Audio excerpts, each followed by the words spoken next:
Ukrainian drones managed to down 2 Russian helicopters while the first Mirage 2000 fighter jets arrive in Ukraine. But we'll talk about this as well as about anything else that has happened along the front line in this situation report about war in Ukraine.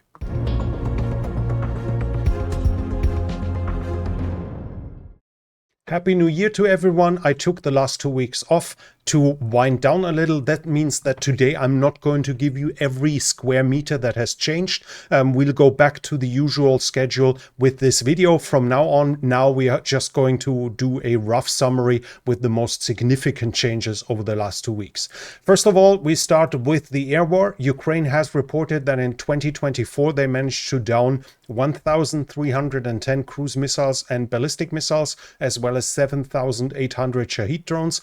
They themselves also struck back in a fresh attack. They hit the gas terminal in Ust-Luk, here close to St. Petersburg. According to a video that shows an explosion on the ground, but the damage itself is unknown to me as of this moment. We switch to the developments along the front lines, and from Kursk we actually do not see, I can actually not confirm fresh Russian advances, but there seem to be some Ukrainian ones. First of all, the Ukrainians seem to have gained some additional ground here in the town of Kurakhove. They had been pushed back there by the Russians and especially the North Koreans here in this area. Now their counterattacks seem to have had some success, and here in the east of the area or southeast of the area, the Ukrainians managed to advance somewhat along that road here. We have a geolocation of this where we see them here along the main road, and you see that built up area, and it's basically directly to the west southwest of it, so roughly here. Showing that the Ukrainians are operating and continue to operate here and show initiative still from this area. But overall, the front line seems to be mostly stable, as it does from the area here at Kharkiv. I cannot confirm any changes along the front line, so we switch over to the eastern front. And here I cannot confirm any change in the northern area either. The Russians still have their bridgehead over the Oskil south of Dvorichna. That much seems to be clear. And in the southern area here, where they've reached the Oskil, nothing seems to have changed. We have some advances inside of Terny. Here they managed to advance, and there are dams here over the reservoir, and according to the reports here, they have probably crossed the dams. We can see that here because they are in Ivanivka to the direct west of it, so they must have used the dams to cross over, as we now have visual evidence of the Russians inside of Ivanivka. That's it north of the Seversky Donetsk. South of the Seversky Donetsk, the Russians are advancing close to Bilohorivka and in Bilohorivka. First of all, we have a geolocation from the eastern part of the town itself. They have shown to have entered it. I cannot confirm as of now whether they gained a permanent foothold, but an entry into the town is already quite significant in regards to the past developments. So we see the Russians having some success in this area, and directly south of Bilohorivka they were also successful. You can see here this is the oblast border and this is the tree area, and the Russians have roughly reached this point, so they're starting to push Bilohorivka from the south as well. That was it from the area here. Further to the west, west-southwest, we have Rihorivka. It has now fallen to the Russians and is occupied by the Russians. Before the time I took off, the Russian front line was somewhat like this. So there's no significant change here. I cannot see any changes around Chasiv Yar either. So we switched to the area of Toretsk, and while the Russians have gained some ground here, it was unclear to which degree they gained it. And we now have a fresh geolocation from 2 days ago, and it shows that the Russians are already closing in on the western outskirts of the town itself, likely meaning that they gained control over significant parts of the center. This overall position here, when we can look back, this is directly northwest of the high rises. So roughly in this area here, they should be by now. We see all the built-up area here. So the Russians have significantly increased their control over Toretsk. To which degree, again, to which degree that means solid control or just a spearhead that might have been later annihilated is unclear, but we see that the Russians keep advancing inside of Toretsk. West of it, the pro-Ukrainian deep state map admits an additional advance by the Russians here along the road west of Nelipivka. We have geolocations all over the area in the past, including from Leonidivka. So to which degree the front line is solid there at this point, I cannot confirm. As said, the furthest advances of the Russians were roughly in this area. So as well, this could also be under Russian control over the past weeks already, even though it's unclear, and most pro-Ukrainian maps confirm a front line close to this. As said, we now and then have Russian troops breaking through the front line and later being annihilated. That doesn't mean that this is now consolidated Russian control, but the deep state map admits that west of Nelipivka, the Russians have advanced further to the north. In the area of Pokrovsk, the developments are also continuing. The Russians are now 1 kilometer from the T0408 west of Pokrovsk. This is this road here. That's one of the lines of communication into Pokrovsk and obviously the western area, and helping to keep up the communication along the front line here. Here they have closed in to 1 kilometer. We have the geolocation directly here from Kurakhove, where they have managed to gain a foothold in the tree area directly north of Kurakhove, and they're getting closer and closer to this. Further to the south, they are in the town of Novovasilivka. We have this here. This is a little bit further to the southwest.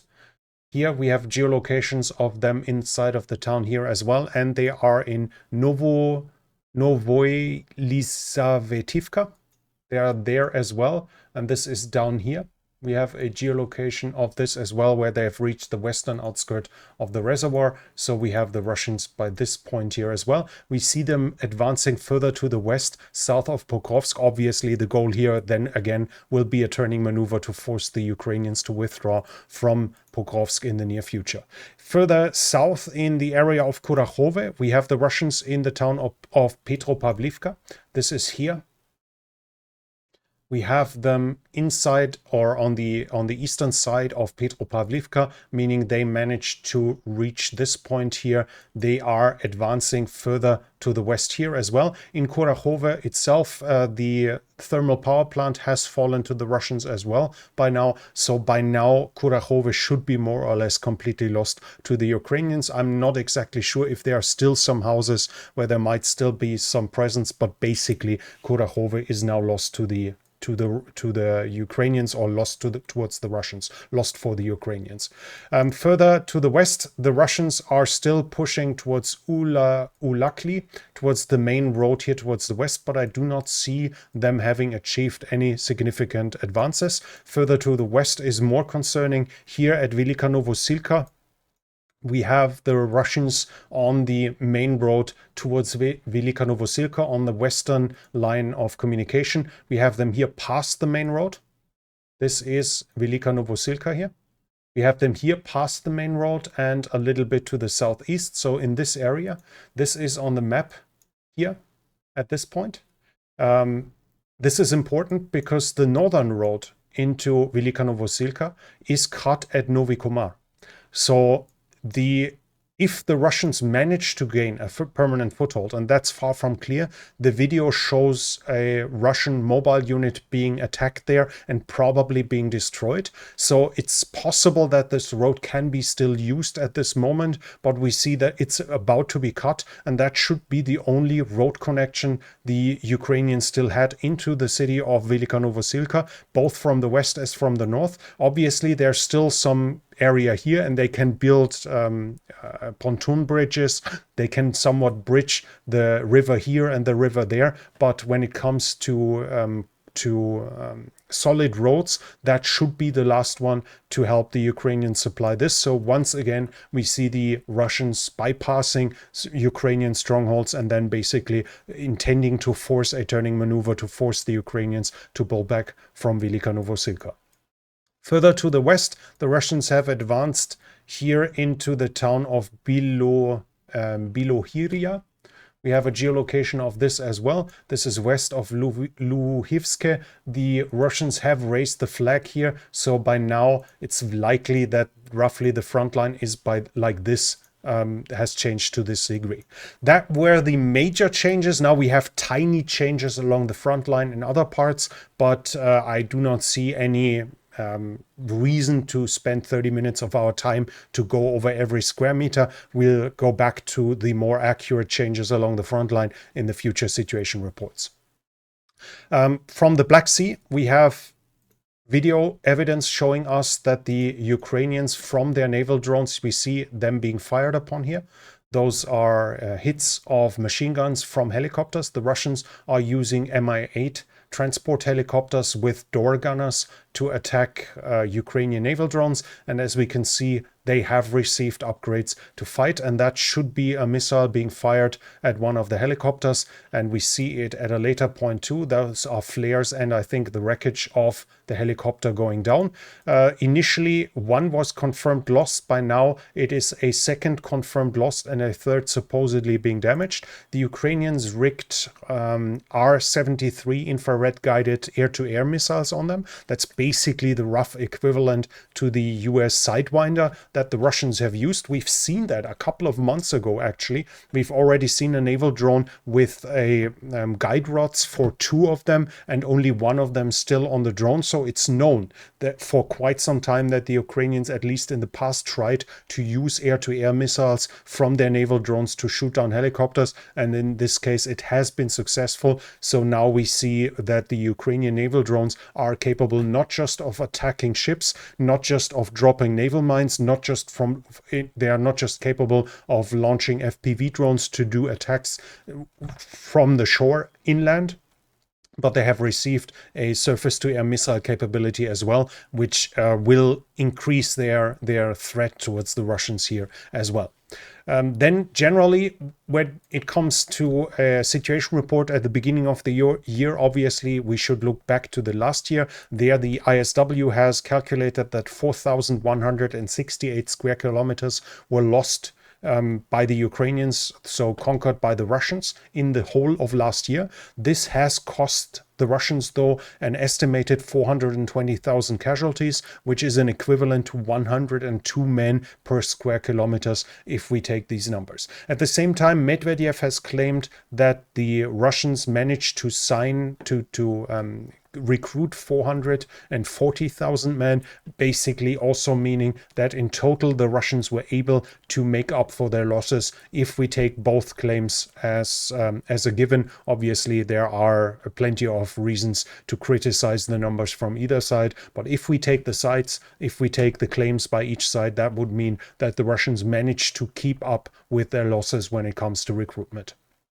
In the whole year, Russia has conquered 4 bigger towns: Avdiivka, Selidove, Vuhledar, and Kurakhove. The biggest one had 31,000 inhabitants, so still the advance is limited to a certain degree. Even with the current speed, it would take the Russians 2 more years to conquer all of Donetsk Oblast, so they are far from having achieved a breakthrough or a collapse of the Ukrainian front line, even though the Ukrainians are heavily under pressure and are suffering from massive internal problems that we've talked about in the past, and that we will talk about in the future again, obviously, too.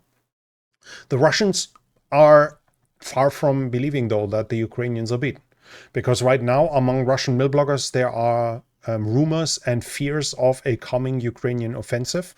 In 2 directions are being speculated. One is at the oblast border between Belgorod and Kursk.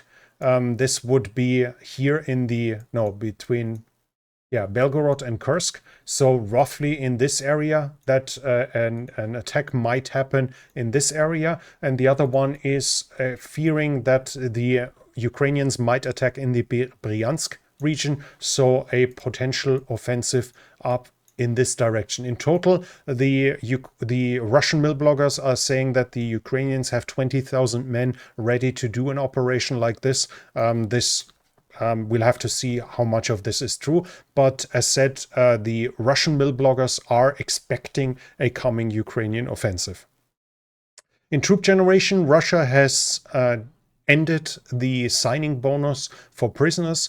In the past, even prison recruits have received a signing bonus. Now they will no longer receive it. Obviously, we can discuss it. We can see this out of two angles. Either that Russia would recruit enough, but that's unlikely because we see that Russia is struggling with recruitments due to its high losses and the permanently increased bonus for volunteers. So the majority of those who were willing to be recruited from the prison are probably over, and now Russia has stopped giving them a signing bonus, which would be an indication of coming financial trouble, which would be in accordance to what we hear otherwise. For instance, now the central bank basically giving up fighting inflation.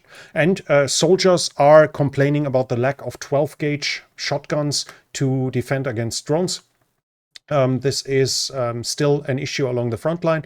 Drones can be obviously engaged with shotguns. I did a test myself trying to shoot down drones and came to the expected conclusion that shotguns can be used against it, but they have their limitations, not just from range, but also from weight and from the point that it requires the soldier to carry an additional weapon. I made a video about this, which I will link to you here if I don't forget it. Other than that, Ukraine is expecting and plans to build 3,000 cruise missiles and drone rockets, whatever that is. So basically 3,000 cruise missiles Ukraine wants to build next year, as well as this year, as well as 30,000 long distance drones for attacks deep inside of Russia. In the political sphere, now Ukraine has stopped sending gas through the pipelines through its territory by not extending the agreement. This will mean that Gazprom will lose $6 billion per year. By now, only Turkstream is left, a pipeline through Turkey that goes through the Black Sea and could bring Russian gas to Europe.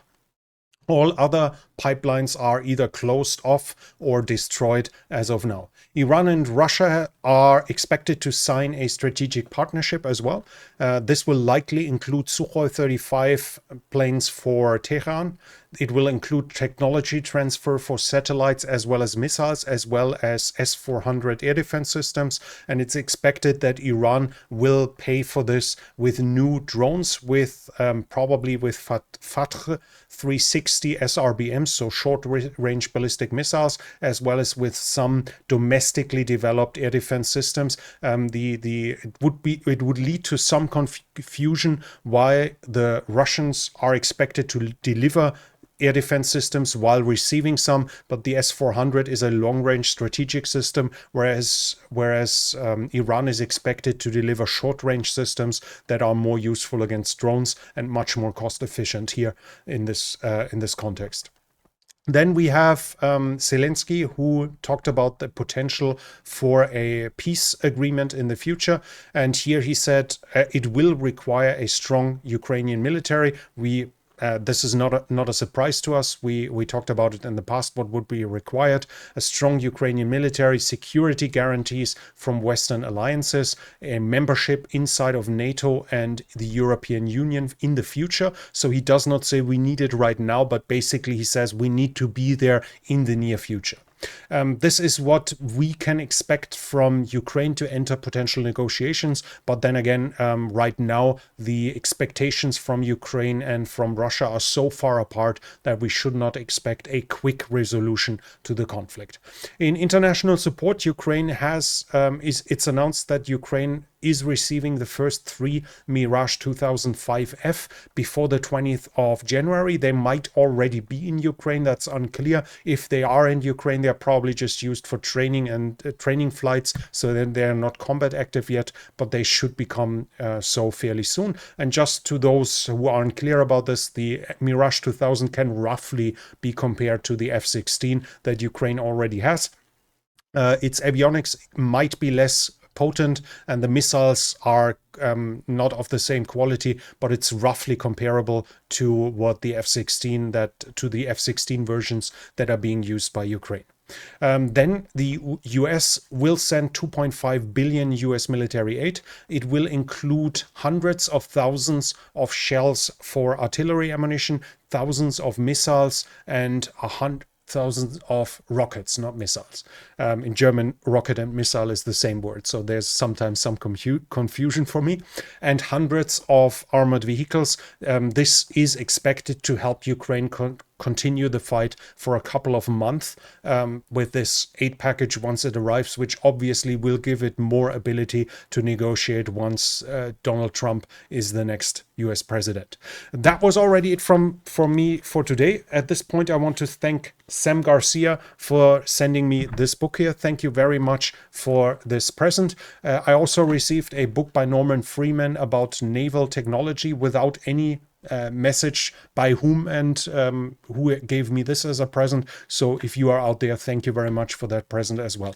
As said, we are going to go back to the normal schedule, at least for now.